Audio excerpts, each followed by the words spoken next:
Hey guys, I know I didn't upload last weekend and it was because I was very busy with the USACO contest and also because of just other things going on in my life. But I'm gonna hopefully consistently upload videos every week just so we can catch up to the recent years such as 2023 or 2024 because I know you guys want to see those videos too. But today we're going to do the USACO 2017 Open Contest Silver Problem, Where's Bessie? In the problem, Farmer John is going to be trying to take a picture of his farm. And his farm is going to be an n times n grid of characters, and each character is going to be from A to Z. And they're supposed to represent colors. And Farmer John specifically wants to find these things called PCLs, and it stands for potential cow location. And so a PCL is just focusing on a subrectangle of the whole farm. And in the subrectangle, exactly two colors must be present, one forming a continuous region and one forming two or more continuous regions. So, for example, here this rectangle would be a PCL because the A's form one region and the B's form two regions.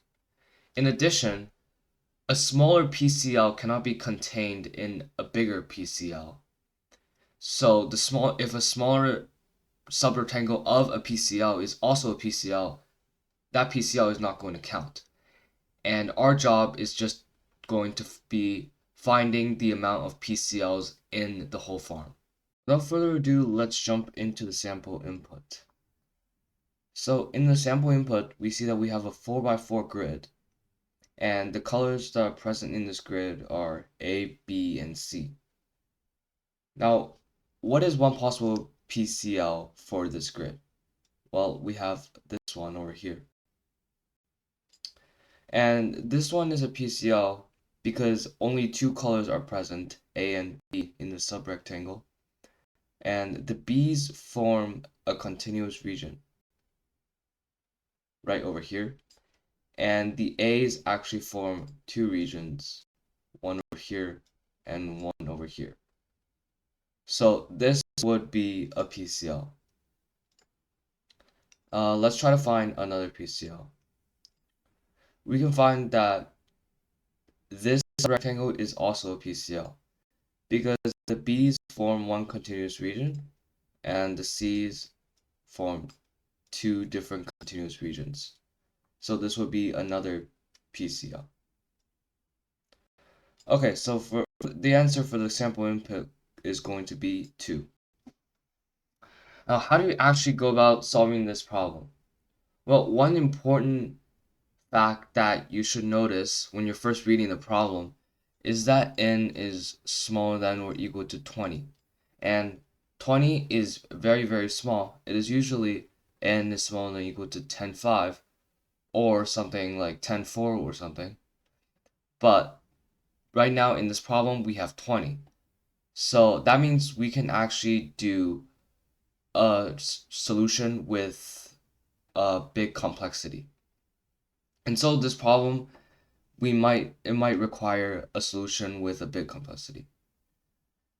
And solutions such as those will probably involve brute force, which is just trying everything. Well, if we tried to find every subrectangle, how long would that take? Well, first, to get a rectangle, we need 2 points to actually secure the rectangle. So if we're trying to find a point in this grid, how long would that take? Or how many possible points are there? Well, if n is 20, to find a point here, we're just going to have 20 times 20. Because we're 20 this way, and we're 20 this way. So to find a point in the grid, we would just do 20 times 20. But for a rectangle, we need 2 points. So it's going to be 20 times 20, and then times 20, times 20. This would be the complexity for just finding a rectangle. But we don't just want to find the rectangle. We gotta check if it's a PCL. So how do we check if a rectangle such as this one is a PCL? Well, we use a method called flood fill. And flood fill is basically going from one element in the 2D array and looking at its neighbors, so up, down, left, and right, and then adding its neighbors into the queue, and then repeatedly doing the same steps again with each of the neighbor it goes to. So for example, if you start from this B over here, we can look at its top neighbor, which it doesn't have any. Left, we can't go back to A because it's not the same color. We can look at down. Well, we can go down, so we're going to add this one to the queue. We're going to add this one to the queue. And then if we look at the right one, we're also going to add this one to the queue because it's the same color. And now we're going to start from this, and we're going to look at all of its neighbors. We're going to add this one to the queue. And we're just going to keep doing it like this. And what this would do is that this would find the whole continuous region of the current color we're on, starting from a starting node, such as this one. So all we need to do to check if a rectangle is a PCL is we try to start from every node or every element in the rectangle. So if you start from A, we would just get A by itself. If we start from this B, we would get all of these. And then we don't want to start from this B again because we've already visited that. So we find the next unvisited one, which is A right here. Then we're going to do flood fill on this one. So we're going to get all of these. And we're going to find the next unvisited one. This one's visited. And there's no more unvisited nodes. But through this process, we're left with 3 regions right over here. And we can see, and we will know that there is 1 region of color B and 2 regions of color A. And after we get this information, we can know if it's a PCL or not. So how long does the flood fill take? Well, flood fill is kind of just like traversing through every element in the 2D rectangle. So that would just be 20 times 20 if we have the biggest rectangle that we can find. So we're going to multiply that by 20 and then multiply that by 20 again. So after we traverse the whole thing, we can know if it's a PCL or not. But there's one more condition here. A smaller PCL cannot be contained in a bigger PCL. So after we find if it's a PCL or not, we'd have to check it with other PCLs to see if this PCL overlaps with the other PCLs. So we're just going to multiply it by the number of possible PCLs. Number of PCLs. And if we see we have about 6 20s over here, so we can just do 20 to the power of 6. That's going to give us 64 million. 64 million. Let me write that over here. 64 million. And times the number of PCLs. And now this might seem like it doesn't work, because if the number of PCLs is like, say, 100 or even more than that, we're probably gonna have a timeout in here. But this solution is a good solution to try, because as you can see, this is the third problem over here. And let's say if you answered the first 2 problems in this contest all correct, you actually don't have to answer this question all correct. You can answer this question and only get half the cases right, and you will still get promoted in the contest. So because this is problem 3, this solution is worth a shot, because we might only have one case timed out or two cases timed out, but we're going to have the majority of cases right if we use this solution. And it turns out that this solution actually works because this solution is actually the solution intended for this problem. And as you can see, I've got all of the cases right. So in the contest, if you're on your last problem and you've got the two problems right, you can actually try to do a solution that doesn't get all of the cases right. And this problem is actually just a completely brute force problem, plus maybe flood fill. But the hard part for this problem is not thinking about the solution, it's actually implementing the solution. And the code can get very messy, and some people might not even be able to write the code because there's just so much information, and it is very easy to make a mistake in the code. Let's take a look at the code for this problem. So the code is actually pretty long. So if you have any questions, please leave them in the comments below and I will respond definitely. So in the code, first we're just going to read in all the input. So I'm going to have this vector, this 2D vector of integers called grid. And it's just going to store the grid that we have. But as you know, our grid is in characters or chars. We're going to convert that char into an integer because I just like to work with integers more. So we're going to cycle from 0 to n. We're going to have our string. So the string is just going to be the current line. We're going to read in the string. Then we're going to cycle from 0 to n again. We're going to set grid ij to string j minus the character a. So basically the value of that minus the value of a. So this would turn capital A to 0 and then capital B to 1 and so on. So yeah, so I like working with integers more. And now we're going to actually try all the possible combinations. We're going to have our PCL vector right here, and it's just going to be a vector of int, so 2D vector. And then we're going to have our visited here. And the visited is defined over here, not in here, just to save memory space. And in here, we're just going to clear the visited every single time so we can use it for every single time without having to make an array of n times n every single time. So now we have a lot of for loops over here, and I'm going to talk about each one. So the first one is I1. So the first point's I. I1 just means the first point's I, the I of the first point. So for a rectangle, it's 2 points, and this is just going to be the I of the first point. Okay, so I1 is going to be from 0 to n.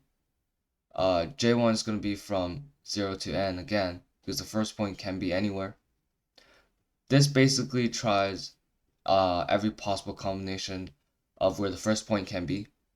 But the second point is a bit different because the second point has to be bigger than the first point. So it's going to be on the bottom right of the first point because we're going to set our I2 to be I1 and we're going to cycle it from that to n. Then we're going to set our J2 from J1 to n. So let me draw that over here just to make it a bit more clear. So we're going to have this array, this 2D array over here, and it doesn't matter what size it is. But we're going to have this over here. Let's say we pick our first point to be here, right? We're going to label the I and J.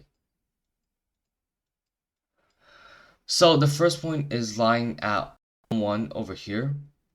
And so our I1 would be right here. I1. And it's going to have a value of 1. Our J1 is going to be right here. And it's going to have a value of 1. So our I1 right now is 1. Our J1 right now is 1. Our second point cannot be anywhere here. It cannot be anywhere here. It has to be somewhere over here. Because if we had a point here, then we would actually be repeating a subrectangle that has the points here and here. So we're not going to have it there. We have to have it in here. So the J2 has to be bigger than J1 or equal to. But it's going to be bigger or equal to, and let's just say J2 is over here. Okay, and then the I2 also has to be bigger than the I1. So let's say I2 is over here. So right now, we have 2 points like this. Our rectangle is this one. This is going to be the top left point, and this is going to be the bottom right point. Okay, so that's going to define our subrectangle right here. So these for loops basically gets every combination of the subrectangle. Okay, now that we have the subrectangle, we need to see if it is contained in any existing PCLs. Because if the rectangle is contained in an existing PCL, even if that rectangle is a PCL, we're not going to count it because it states in the problem that you can't do that. So right off the bat, we're going to check if it's already in an existing PCL. The way we're going to do that is simple.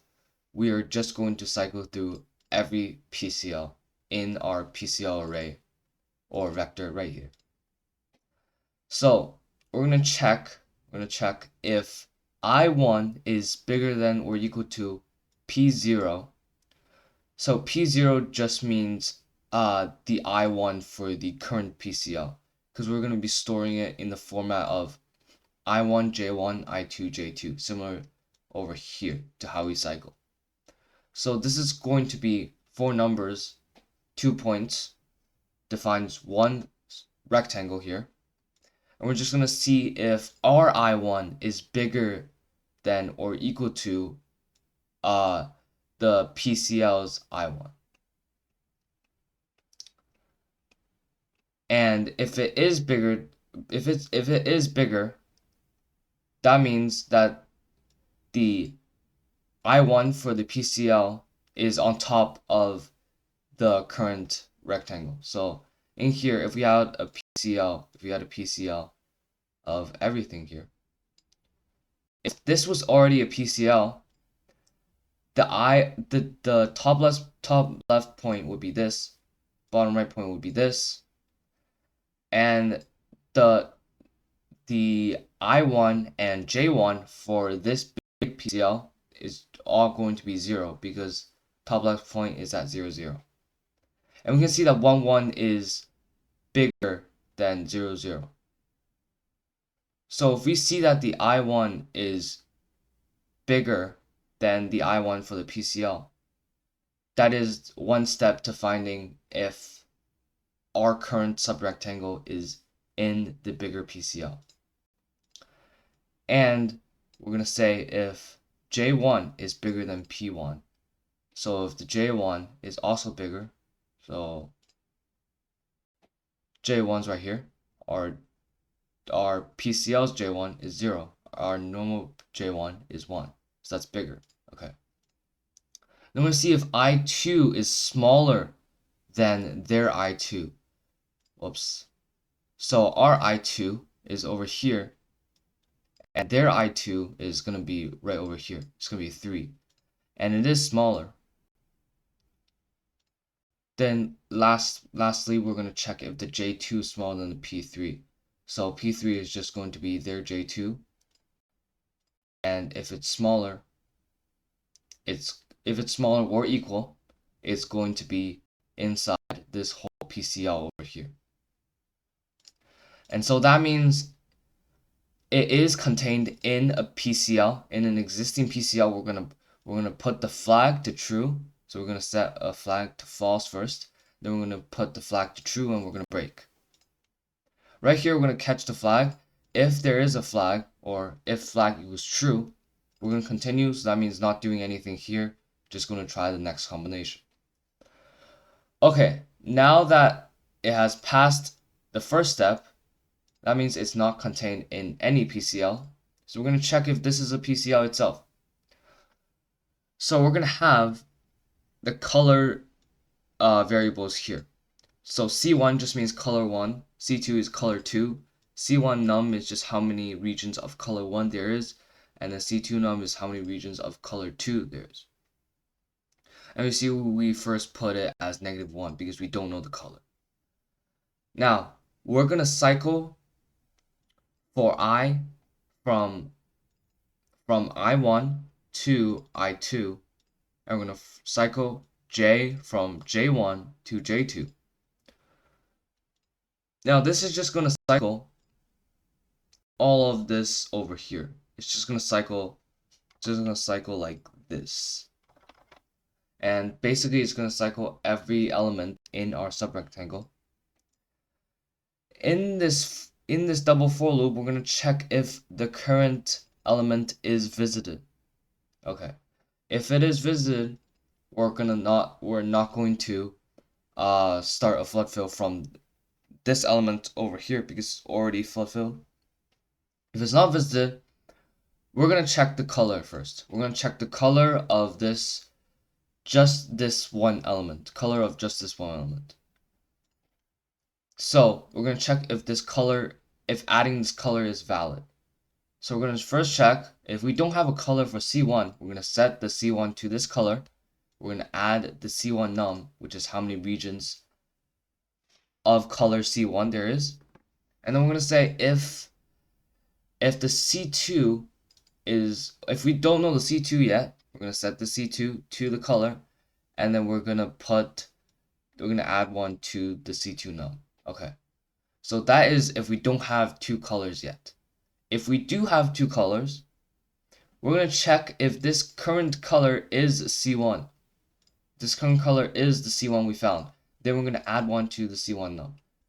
Or if it is C2, we're going to add one to the C2 num. If it's not C1 or C2, we have found a third color. And in the PCL rule, in the USACO problem statement, we can't have three colors. So we're just going to set our flag equal to true, and we're going to break.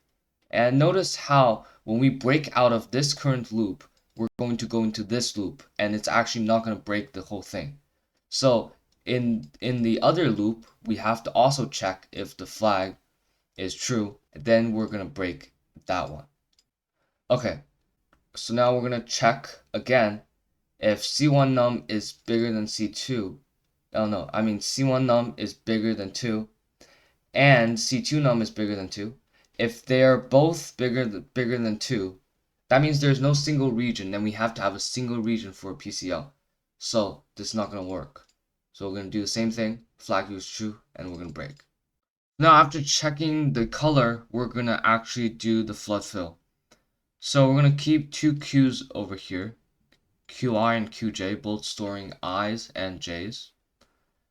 So we're going to add the current element to Qi, and we're going to add the current j to Qj. Now I'm going to set the visited of ij to be true, just so we don't circle back to it again. We're going to say while the Q is not empty, we're going to get both I and j. Notice how we put an underscore over here because we already have the variable I, and this is actually a new variable. It's going to store the current I that we are currently fulfilling. And for this I, and j, all we need to do is check its neighbors. So up, down, left, and right. So in this case, up is going to be subtracting 1 on the I. And we're going to first check if going up is out of bounds. So the bound is set by I1 of the current rectangle. So the I1 is right over here. The I1 cuts across like this. And that's going to be the bound. We can't have anything go up smaller than I1. That's why we check if it's bigger than or equal to I1. And we have to have it not visited yet. And its grid color has to be the current color that we're working with, because we're trying to find continuous regions of that color. If that's the case, we're gonna push the current -1 as the I and the current J as the J. Then we're gonna set the visited of these to be true so that we don't circle back to it again. We're gonna do basically the same thing for down. Instead of -1, we're gonna have +1.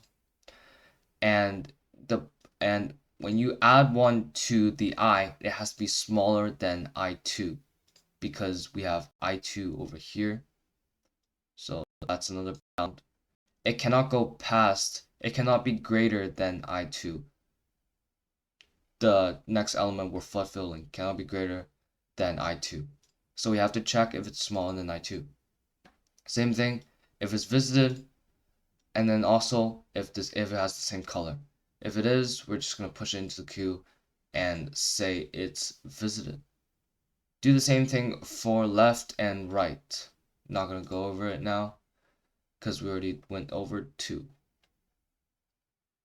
Okay, now you see these end brackets over here. If we scroll up, it's actually going to be the flood fill brackets. So after we get every possible flood fill and we're done flood filling everything, we're going to go over here, end bracket over here. We're going to change back the visited because we don't need it anymore. So we're going to cycle from I1 to I2, J1 to J2. So basically cycle through the whole rectangle, subrectangle that we're working with right now.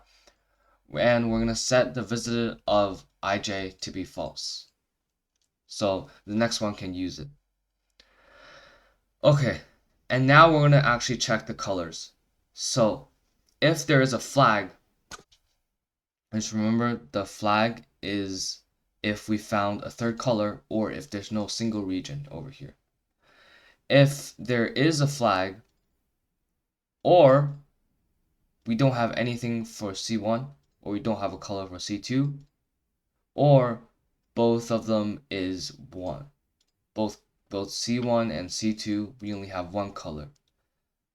In those cases, this whole subrectangle is not a PCL, right? So we're going to continue. Over here, we finally get to the point where this subrectangle is a PCL, but we have one more step to do. We just have to check it against other PCLs to see if it's containing any of them. So back here, we checked if this is contained in any existing PCL. But here, we're going to check if this is containing any other PCLs. So we're going to have our iterator here because we're trying to cycle through the vector while removing things. So our iterator is going to start from begin to end of the PCL vector. And we're going to say the current vector we're looking at is just going to be the iterator. And then now we're going to check if it is contained in the current PCL we just found. So similar to the check up here, we're going to check the I1 against the I1, the J1 against the J1, but now we have to reverse these signs. So in here, we have if the I1 is smaller than or equal to the I1 for the current PCL we're looking at. So that just means, right, if the I1 is smaller, so over here, let's say, then it is containing the I1 over here, because it's a bigger area if the I1 is smaller. And the J1 is smaller, and then the I1 is bigger, the I2 is bigger, and the J2 is bigger. If that's the case, our current PCL is containing this PCL, this existing PCL, so we have to remove it. So iter equals PCL.erase iter. It's just PCL.erase iter is just going to return us another iterator pointing to the next element. So we don't have to do any extra steps here. Or else we don't remove it and we just add one to the iterator. And after all of this, we can finally add our I1, J1, I2, J2 into the PCL.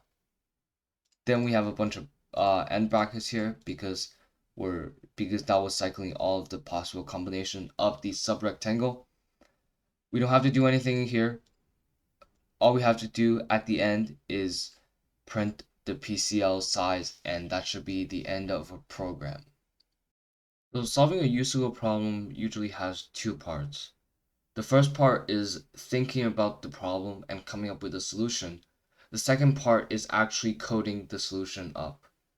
Now, this USACO problem is a perfect example for coding the solution up part, because thinking about this problem is actually very easy, but the actual coding can be very confusing, and it is very easy to make a mistake. So if you guys struggle with this problem, it is understandable, but that would just mean you have to work on your coding skills more. Hope you guys enjoyed this video, and I'll see you in the next USACO problem.